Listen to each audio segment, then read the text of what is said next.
Last lecture में हमने अपना 8 चैप्टर शुरू किया था। उस 8 चैप्टर का नाम था पर्यटन और इतिहास। तो फर्स्ट लेक्चर में हमने देखा था कि पर्यटन किसे कहते हैं, पर्यटन करने के पीछे उद्देश्य क्या होता है, ये हमने फर्स्ट लेक्चर में देखा था। और किस प्रकार से पर्यटन और इतिहास या पर्यटन को किस प्रकार से इतिहास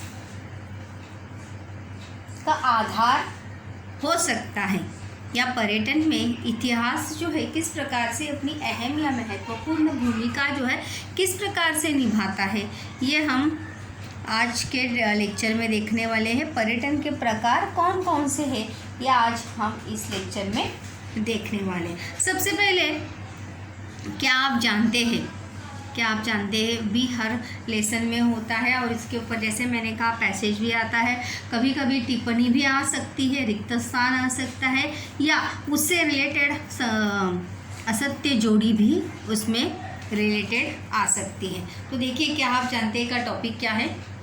तीर्थाटन करने हेतु देश के एक कोने से दूसरे कोने तक पैदल यात्रा करने की परंपरा भारत में पहले से प्रचलित थी। अगर हम प्राचीन समय की बात करेंगे तो प्राचीन समय में इतने ज़्यादा प्रवास या यात्रा करने के जो माध्यम हैं जो आज हमें दिखाई देते हैं, उतने साधन जो है उस समय यात्रा करने के नहीं थे। इसलिए लोग जो है अपने तीर्थाटन यानी तीर्थ यात्रा के लिए जो है लोग पैदल ही निकल जाते थे, और इतनी बड़ी पैदल यात्रा वो करते थे कि देश के एक कोने से लेकर दूसरे कोने तक वो पैदल ही अपनी यात्रा करते थे। और उस समय तो यात्रा के साथ साथ लोग अपने व्यापार करने के लिए भी एक गांव से दूसरे गांव में, एक शहर से दूसरे गांव में, या एक भाग से दूसरे क्षेत्र में जाया करते थे। विष्णु भट्ट गोडसे ने महाराष्ट्र से उत्तर में अयोध्या तक और वहाँ से पुनः, यहाँ पर देखो ये असत्य जोड़ी के लिए आ सकता है कि किसने महाराष्ट्र से उत्तर भारत तक, उत्तर में अयोध्या तक और फिर से पुनः महाराष्ट्र तक की यात्रा जो है वो किसने की थी। तो उनका नाम क्या है, विष्णु भट्ट गोडसे। क्या नाम है उनका, विष्णु भट्ट गोडसे जो है इनका नाम है, जिन्होंने महाराष्ट्र से अयोध्या तक उन्होंने यात्रा की थी और फिर से अयोध्या से महाराष्ट्र तक पुनः यात्रा की थी। और इस यात्रा का वर्णन उन्होंने लिखा है। उनके इस यात्रा वर्णन की पुस्तक का नाम माझा प्रवास, या कभी ये भी आ सकता है कि माझा प्रवास, ये किसकी लिखी हुई किताब है, असत्य जोड़ी में आ सकता है। तो उसका नाम क्या है, विष्णु भट्ट गोडसे, माझा प्रवास या मेरी यात्रा। प्रवास यानी यात्रा। हमें 10वां चैप्टर जो था रंग साहित्याचे जो कट हुआ है, लेकिन उसमें है प्रवास वर्णन भी एक साहित्य के प्रकार में आता है। मतलब जिस क्षेत्र की हम यात्रा करते हैं वहाँ के अनुभव का जब हम लेखन करते हैं तो उसे कहा जाता है प्रवास वर्णन या यात्रा वर्णन। तो उनकी लिखी हुई किताब जो है उसका नाम है माझा प्रवास, मेरी यात्रा।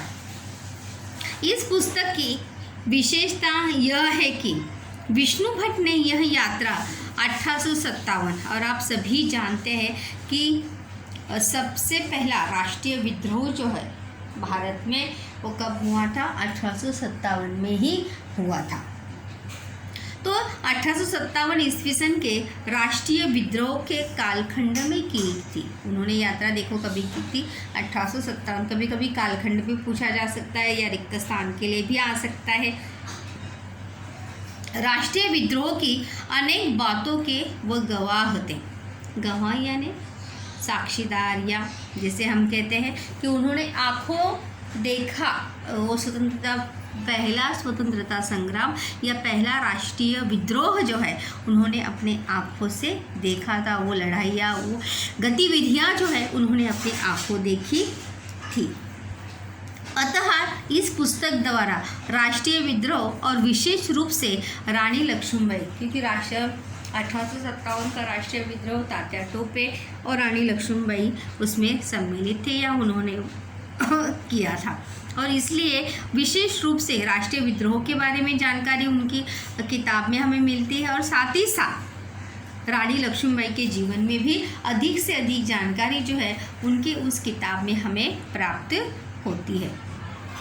यही नहीं, अपितु मतलब लेकिन 18वीं शताब्दी में प्रचलित मराठी भाषा का स्वरूप भी हमारे ध्यान में आता है। 18वीं शताब्दी में मराठी भाषा किस प्रकार से लिखी जाती थी, बोली जाती थी, इसके बारे में भी जानकारी हमें उनके उस प्रवास वर्णन में लिखी गई भाषा के माध्यम से हमें प्राप्त होती। तो इसमें देखो 3 प्रश्न यहाँ पर हमने देखे कि विष्णु भट्ट गोडसे ने कौन सी किताब लिखी है, माझा प्रवास। उन्होंने अपनी यात्रा जो है कहाँ से कहाँ तक की थी, महाराष्ट्र से अयोध्या तक और अयोध्या से महाराष्ट्र तक। और उनके उस लेखन में अपनी यात्रा के साथ साथ और किस बात का उल्लेख होता है, राष्ट्रीय विद्रोह की गतिविधियों का या घटनाओं का उल्लेख भी उनके उस किताब में हमें देखने को मिलता है।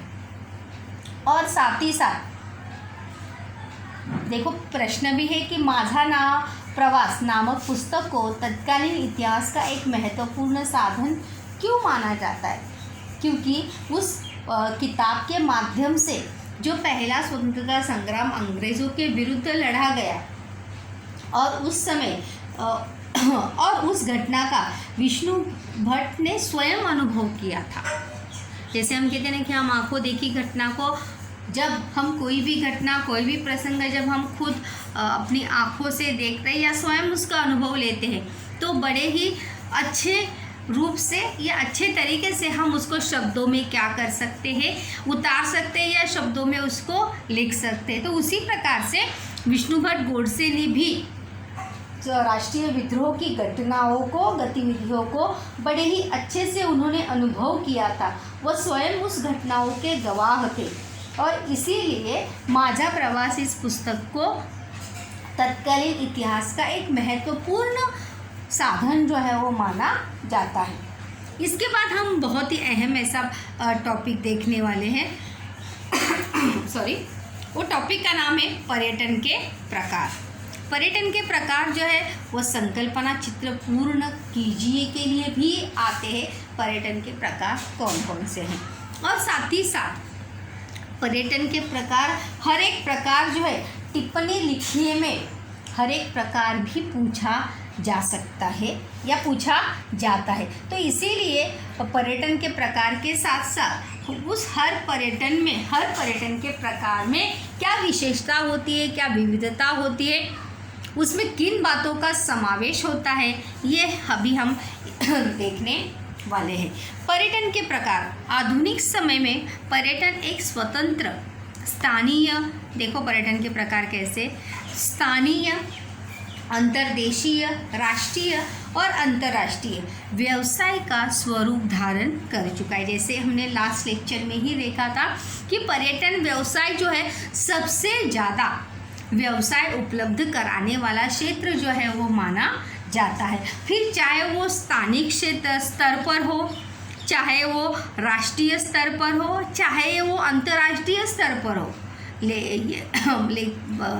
लेकिन पर्यटन जो है बहुत सबसे ज़्यादा व्यवसाय प्राप्त करा कर देने वाला एक व्यवसाय माध्यम जो है बन चुका है। इसलिए देखो यहाँ पर दिया भी है कि व्यवसाय का स्वरूप जो है वो धारण कर चुका है।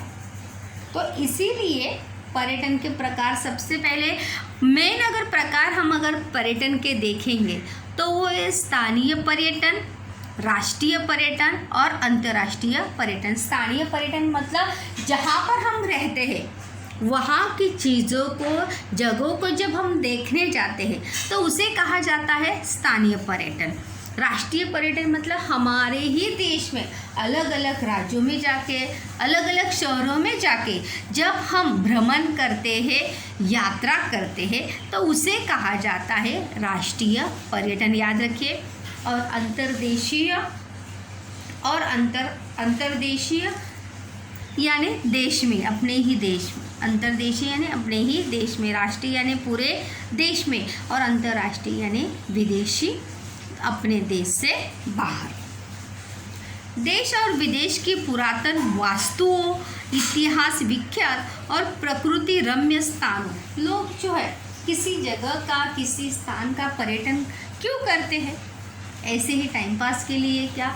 नहीं, कोई भी पर्यटन करने के पीछे कुछ हेतु होता है, कुछ उद्देश्य होता है। भले कोई भी पर्यटन हम करें या किसी भी जगह पर जब हम जाते हैं तो वहाँ पर हमारे जाने के पीछे कुछ उद्देश्य होता है, कुछ हेतु होता है। ऐसे ही हम ऑल बाइस टाइम पास के लिए कोई भी स्थान या कोई भी जगह पर जो है हम जाते नहीं। तो इसीलिए देश और विदेश की पुरातन वास्तु यानी जैसे ताजमहल जो है, ये ताजमहल किस में आती है, किस में आता है? पुरातन वास्तुओं में आता है। बड़े जो किले हैं वो किस में आएंगे? पुरातन वास्तुओं में आएंगे। देखो, मूर्त विरासत और अमूर्त विरासत, इसमें ये सभी चीज़ें जो है हमने देखी थी कि मूर्त किसे कहते हैं, अमूर्त विरासत जो है वो किसे कहते हैं। इतिहास विख्यात यानी ऐसे स्थल या ऐसी जगह जिन जगहों को जो है इतिहास में स्थान मिला है, जैसे इंडिया गेट हो गया, छत्रपति शिवाजी टर्मिनस हो गए, ऐसे बहुत सारी जगह जो है, ताजमहल हो गया, बीबी का मकबरा हो गया। अगर आप राजस्थान वगैरह में जाएंगे तो राजस्थान वगैरह में बहुत सारे महल है। जयपुर को पिंक सिटी कहा जाता है। तो ऐसे इतिहास विख्यात जगह पर जो है लोग पर्यटन करने जो है वो अवश्य जाते हैं या अवश्य वो जाना चाहते हैं। और प्रकृति रम्य स्थानों, प्रकृति रम्य यानी जहाँ में हमें प्रकृति की छत्र छाया या प्रकृति का वरदान ऐसी जगहों को प्राप्त है।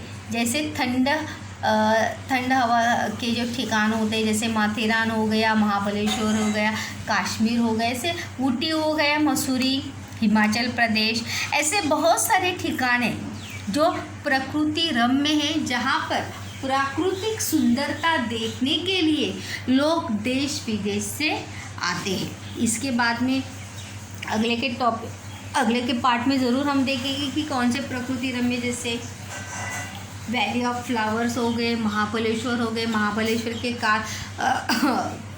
सातारा ज़िले में जो कास पठार है वो हो गए। ऐसे बहुत सारे क्षेत्र हैं जहाँ पर प्रकृति रम्य स्थानों को देखने के लिए देश विदेश से लोग जो है वो आते हैं। प्राचीन कला निर्माणों के केंद्र हो गए, तीर्थ स्थान हो गए, मंदिर वगैरह हो गए। मतलब जिस जगह पर जाते हैं उस मंदिर पर हम हमेशा, उस मंदिर में भगवान के दर्शन करने के लिए हमेशा जाते ही हैं। जैसे अगर लोग मुंबई घूमने आए तो महालक्ष्मी जाते हैं, मुंबा देवी जाते हैं, हाजी अली जाते हैं।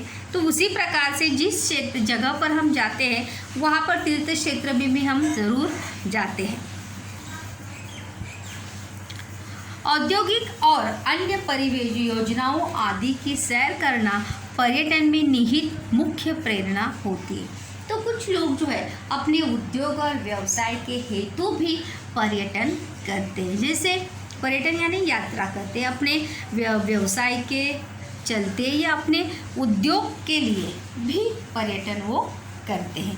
प्रकृति निर्मित और मानव निर्मित बातों की रम्यता और भव्यता का प्रत्यक्ष अनुभव लेने की इच्छा संसार भर के पर्यटकों में होती है। फिर चाहे वो प्रकृति निर्मित चीज़ें हो या मानव निर्मित चीज़ें हो, हर व्यक्ति को वो चीज़ देखने की जो है इच्छा जो है ज़रूर मन में जागरूक होती है कि ज़रूर हमें ये देखने के लिए जाना चाहिए। जैसे आगरे का ताजमहल है, अगर हम देखा नहीं है तो हमारे मन में ज़रूर, वो प्रकृति निर्मित नहीं है, मानव निर्मित है, लेकिन फिर भी हमारे मन में वो जिज्ञासा ज़रूर होती है कि इन केस अगर इन फ्यूचर में हमें वहाँ जाने का मौका अगर मिलता है तो ज़रूर हम ताजमहल को देखने के लिए जाएंगे। जैसे जयपुर को पिंक सिटी कहा जाता है, गुलाबी शहर कहा जाता है, तो उसे क्यों कहा जाता है? तो उसको देखने के लिए भी प्रकृति रम्य जो प्रकृति निर्मित क्षेत्र जो है उसे देखने के लिए हम ज़रूर जाना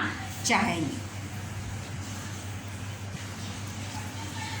तो ऐसा संसार भर में होती, मतलब ऐसा कोई व्यक्ति नहीं होगा जिसे पर्यटन करना जो है वो पसंद नहीं होगा, या वो सैर करना जो है वो चाहता नहीं होगा। दुनिया के किसी भी कोने में अगर हम देखेंगे, ऐसा कोई भी इंसान या व्यक्ति नहीं होगा जिसे पर्यटन करना, घूमना जो है वो पसंद नहीं है। अतः बर्फीले शिखर, देखो प्रकृति निर्मित क्षेत्र जो है, बर्फीले शिखर, समुद्र किनारे, घने जंगल, ताड़ोबा, देखो ताड़ोबा या अभयारण्य है जो बहुत ही विशाल ऐसा अभयारण्य है जो हमने 9वीं में देखो ये देखा था लेसन। काजीरंगा, ऐसे बहुत सारे घने जंगल है जिसकी सैर करने या पर्यटक भी इसे देखने के लिए वहाँ पर जाते हैं।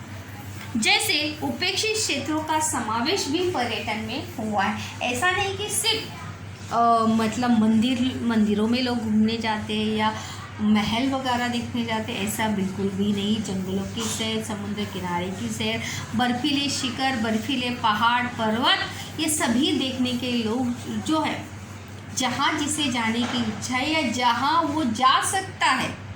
देखो हम पंछी की तरह उड़कर तो वहाँ पे जगह पर जा नहीं सकते, या ऐसे जैसे पंछी अपने पंख फैलाकर लहराकर उड़कर उस क्षेत्र में पहुँच सकते हैं, ऐसे हम कर सकते नहीं। तो इसीलिए जहाँ पर हम जा सकते हैं बड़े आसानी से, सहजता से, वहाँ पर ज़रूर हम पर्यटन करने के लिए जाते हैं। उन पर दृश्य श्राव्य प्रसार माध्यमों द्वारा कार्यक्रम बनाए जाने लगे हैं।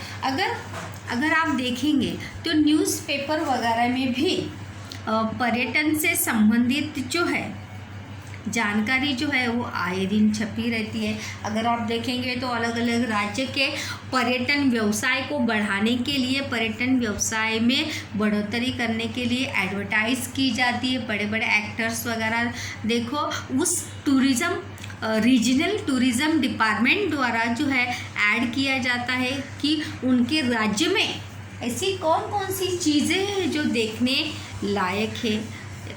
तो वो टूरिज़्म डिपार्टमेंट जो है, हर राज्य का टूरिज़्म डिपार्टमेंट होता है और वो टूरिज़्म डिपार्टमेंट जो है अपने राज्य के पर्यटन व्यवसाय को बढ़ाने के लिए अलग अलग तरीके से कार्यक्रमों का आयोजन करते रहते हैं। मोटे तौर पर, मोटे यानी ज़्यादातर पर या बड़ी मात्रा में, बड़ी संख्या में पर्यटन के स्थानीय, मतलब अगर जैसे मेन अगर हम पर्यटन के प्रकार देखेंगे तो पर्यटन के प्रकार है स्थानीय, जहाँ हम रहते हैं। जैसे हम सायन में ही रहते हैं या हम धारावी में रहते हैं, तो उस धारावी या सायन में ही ऐसी कौन कौन सी जगह है जो हमने अभी तक देखी नहीं है या हमें मालूम ही नहीं। हम वहाँ पे रहने के बाद भी हमें ऐसी बहुत सारी जगह होती है जो हम जानते नहीं हैं या जहाँ पर हम गए भी होते नहीं, तो उसे कहा जाता है स्थानीय पर्यटन। मतलब जहाँ हम रहते हैं वहाँ के क्षेत्र में जब हम पर्यटन करेंगे तो उसे कहा जाता है स्थानीय पर्यटन। ये पर्यटन का पहला प्रकार है, याद रखिए। अंतर्देशीय यानी अपने ही देश में, एक राज्य से दूसरे राज्य में, एक शहर से दूसरे शहर में जब हम घूमने जाते हैं, सैर के लिए जाते हैं, तो उसे कहा जाता है अंतर्देशीय पर्यटन। अंतर्राष्ट्रीय पर्यटन, अंतर्राष्ट्रीय यानी विदेशी पर्यटन। धार्मिक पर्यटन, ये अभी देखो पर्यटन के प्रकार है, याद रखिए। धार्मिक पर्यटन, ऐतिहासिक पर्यटन, स्वास्थ्य पूरक पर्यटन। कभी कभी देखो इलाज कराने के लिए भी हम एक शहर से दूसरे शहर जाते हैं, एक राज्य से दूसरे राज्य जाते हैं या एक देश से दूसरे देश भी जाते हैं, तो उसे कहा जाता है स्वास्थ्य पूरक पर्यटन। विज्ञान, कृषि, प्रासंगिक, क्रीड़ा पर्यटन, ये सभी जो है पर्यटन के क्या है, प्रकार है। याद रखिए पर्यटन के प्रकार, संकल्पना चित्र पूर्ण कीजिए के लिए भी पर्यटन के प्रकार का प्रश्न है, और इंडिविजुअली एक एक टिप्पणी में भी पर्यटन के प्रकार जो है वो पूछे जाते हैं। इस बार संकल्पना चित्र पूर्ण कीजिए के लिए पर्यटन के प्रकार जो है वो ऐसे सो सिंपल याद करने के लिए देखो, स्थानीय पर्यटन, अंतर्देशीय या आप इसे राष्ट्रीय पर्यटन भी कह सकते हैं। इन शॉर्ट में अगर हम कहेंगे तो राष्ट्रीय पर्यटन आप कहेंगे तो भी सही होगा।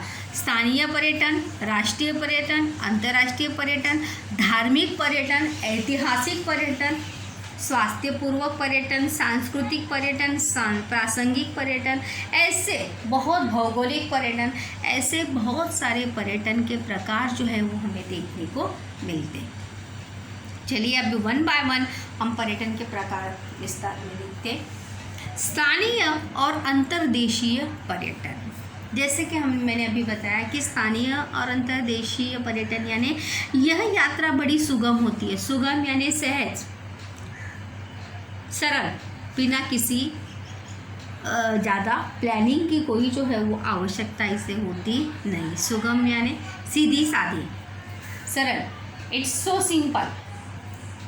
यह यात्रा देश के भीतर ही चलती है। इस यात्रा में भाषा, मुद्रा, कागजात की अधिक बाधा जो है वो नहीं होती। भाषा, मुद्रा यानी पैसे, करेंसी। अगर हम दूसरे देश में जाते हैं तो हमें वहाँ की करेंसी, वहाँ की मुद्रा जो है वो खर्च करने के लिए या खर्चे के लिए आवश्यक होती है। बट अगर हम अपने ही देश में घूम रहे हैं या पर्यटन कर रहे हैं तो हमें उसके लिए आवश्यकता जो है करेंसी की या मुद्रा की आवश्यकता हमें बिल्कुल भी होती नहीं, ना ही कागजात की भी। हम अगर दूसरे देश में जा रहे हैं तो वीज़ा वगैरह, पासपोर्ट की आवश्यकता होती है। इसलिए स्थानीय और अंतर्देशीय पर्यटन में ऐसी कोई भी बाधा या ऐसी कोई भी अड़चनें जो है वो आती नहीं। विशेष बात तो यह होती है कि हमारे पास उपलब्ध समय के अनुसार हम ऐसी यात्रा का नियोजन कर सकते हैं। मतलब हमारे पास जब समय है या जब हम जाना चाहते हैं तब बड़े ही आसानी से, सहजता से प्लानिंग करके, नियोजन करके हम जो है वो पर्यटन कर सकते हैं। इसीलिए स्थानीय और अंतर्देशीय पर्यटन जो है बहुत ही ईजी कहा गया है। अगला है अंतर्राष्ट्रीय पर्यटन। अभी अंतर्राष्ट्रीय पर्यटन के लिए किसकी आवश्यकता हो जाने के लिए? ऐसे ही ट्रेन या बस से हम जा सकते हैं क्या? नहीं। अंतर्राष्ट्रीय पर्यटन अगर हमें करना है तो 3 माध्यमों द्वारा जो है हम कर सकते हैं, जहाज, रेल और विमान।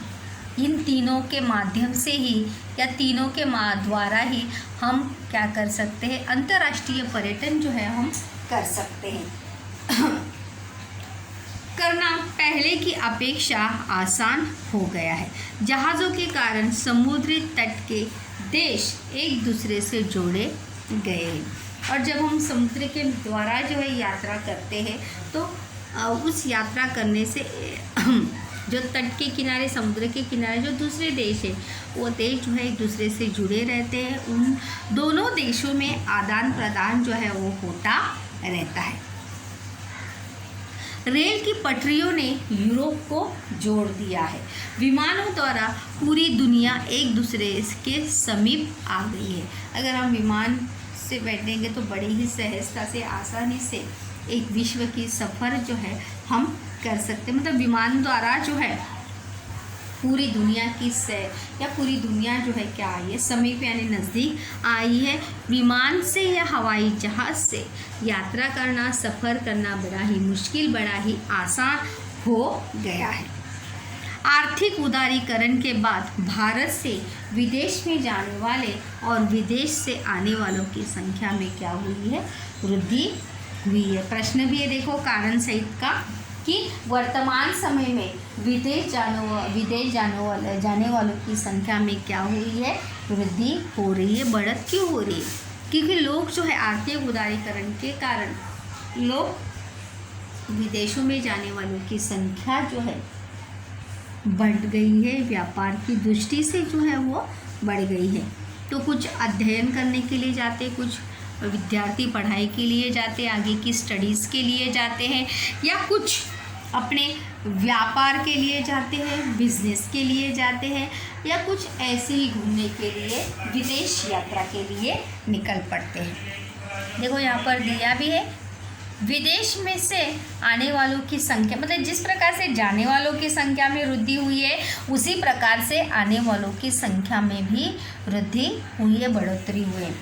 अध्ययन, मनोरंजन यानी शूटिंग के लिए भी देखो आए दिन जो है विदेश में लोग, एक्ट्रेस लोग जाते रहते हैं। और इसी के कारण स्थल दर्शन यानी विदेश की यात्रा के लिए लोग जाते हैं। व्यावसायिक कार्य, बिजनेस के लिए अपने जाते हैं। अध्ययन के लिए, अपनी पढ़ाई कंप्लीट करने के लिए, आगे की एक्सटर्नल स्टडीज़ के लिए जाते हैं। बैठकें, अनुबंध करना, मीटिंग्स वगैरह के लिए जाते हैं। फिल्मों की शूटिंग जैसे कामों के लिए देश विदेश में आने जाने वाले पर्यटकों की संख्या में क्या हुई है, बढ़ोतरी हुई है। जिस प्रकार से हमारे देश से विदेश में लोग जाते हैं, तो उसी प्रकार से विदेश से भी बहुत सारे पर्यटक जो है भारत में पर्यटन करने के लिए आए दिन आते रहते हैं। ऐसी बहुत सारी जगह पे जो है हम विदेशी पर्यटकों को देखते हैं जो भारत में अलग अलग जगह पर पर्यटन करने के लिए आते रहते, तो इसे कहा जाता है अंतर्राष्ट्रीय पर्यटन। और इसमें पहला पॉइंट अगर देखेंगे तो वर्तमान समय में विदेश जाने वाले की संख्या में बढ़ोतरी की हुई कि जहाज, रेल और विमान के परिवहन क्षेत्र में प्रगति के कारण वर्तमान समय में अंतर्राष्ट्रीय पर्यटन जो है क्या हुआ है, सहज हो गया। मतलब जैसे पहले जो ticket, passport, visa, ticket booking, इसके लिए जो बहुत ज़्यादा समय या जब बहुत लेंदी जो प्रोसेस होता था वो अभी ज़्यादा होता नहीं है, बहुत ही आसान हो गया है। दूसरा अगर हम देखेंगे तो विज्ञान और तकनीकी से या देश विदेशों में मतलब राष्ट्रीय और अंतर्राष्ट्रीय आर्थिक उदारीकरण के कारण या आदान प्रदान के कारण देश जो है एक दूसरे से ज़्यादा निकट, विश्व जो है निकट आ गया है। और अध्ययन, व्यवसाय, फिल्म बनाना आदि कारणों से लोग विदेश जाते हैं। साथ ही साथ अगर आप देखेंगे, अगर अभी फ़िलहाल में ही देखेंगे तो IPL चालू है, और IPL कहाँ पर है, दुबई में है। तो वहाँ पे जो शौकीन है या क्रीड़ा शौकीन है वो ज़रूर वहाँ पर अभी तो फ़िलहाल देखने के लिए अनुमति नहीं है, लेकिन अगर ज़रूर अनुमति होती जाने की तो बहुत सारे लोग जो है वहाँ पर क्रिकेट के मैचेस देखने के लिए भी जाते। तो इसीलिए खेल, अंतर्राष्ट्रीय परिषद, सम्मेलन, ऐतिहासिक धार्मिक स्थान और आदि से विश्व के कोने कोने से लोग घूमते रहते हैं। और इन्हीं कारणों से जो है वर्तमान समय में विदेश जाने वालों की संख्या में क्या हुई है, बढ़ोतरी हुई है। नेक्स्ट प्रकार हम देखेंगे ऐतिहासिक पर्यटन। यह पूरे विश्व का महत्वपूर्ण पर्यटन प्रकार है। लोगों को इतिहास के संदर्भ को लेकर जो जिज्ञासा होती है, जो एक्साइटमेंट होता है कि सही में ऐसा है क्या या ऐसा है क्या। जैसे अगर हमने कोई चीज़ देखी नहीं है, ताजमहल अगर हमने देखा नहीं है, तो सही में ताजमहल जो चित्र में दिखता है वो वैसा ही